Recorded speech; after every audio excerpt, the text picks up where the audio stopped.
Hello everyone. Today we are going to analyze the situation with Bitcoin and we'll be looking exclusively at my indicators, which you can see on your screen right now.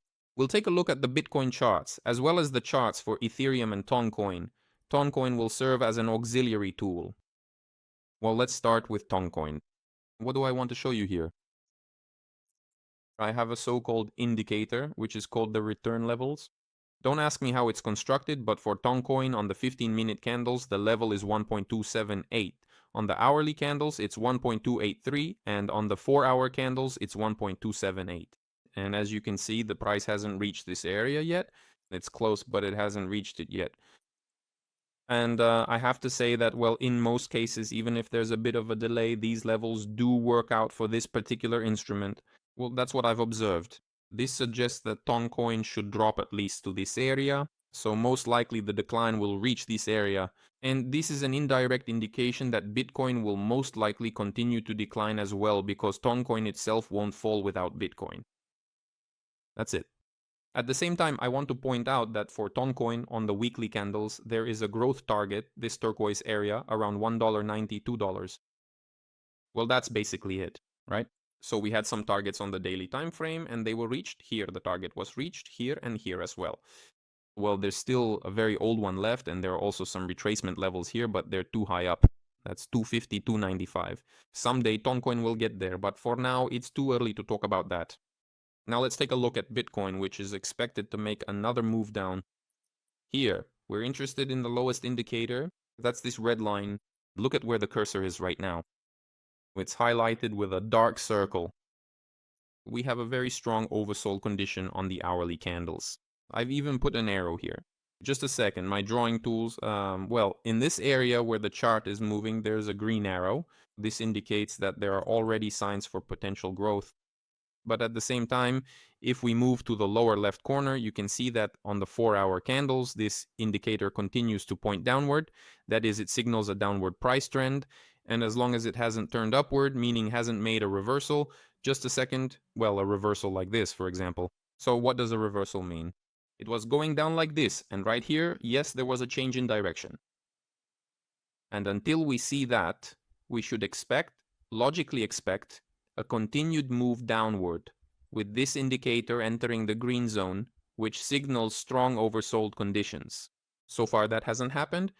You can also see on the 12-hour chart that there was moderate overbought pressure. This indicator is also still pointing downward. So the 12-hour candles suggest a decline and the 4-hour candles also indicate a downward movement. But the 1-hour candles suggest that a rebound might be possible. Also take a look at the 5-minute candles. We have a target for a decline, a target for a decline, a target for a decline. Well, here it played out, all right? But here it didn't play out. So there are a bunch of missed targets for decline. Sorry, I meant targets for growth, not decline. And this indicates the strength of the downward trend, the strength of the seller. Yes. In other words, buyers right now don't have the strength that the seller does. And as long as this situation persists, it means that the downward movement still has priority.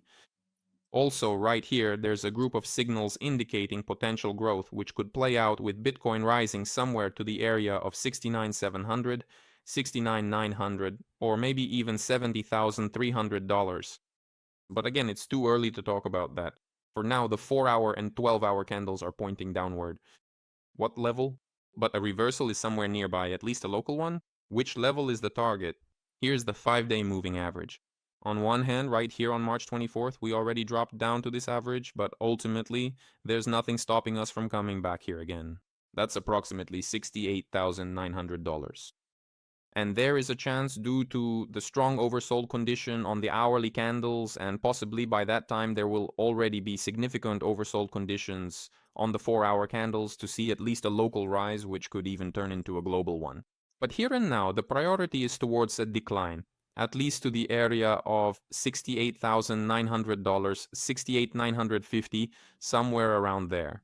I also want to draw your attention to the fact that if we switch to the weekly time frame, right now it's in the corner here, but let's put it on the full screen, we'll see that last week, take a look, closed with a large red candle, a completely full one. That is, it has a large body and a small lower shadow. And this suggests that the low of such a candle will be updated. In other words, it made a new local high and was ultimately sold off. Yes, all that growth was sold. So technically, we have a high chance, first of all, to go down to last week's low, which is $67,360, and potentially even to the price or the opening point of the week before last, that big green candle.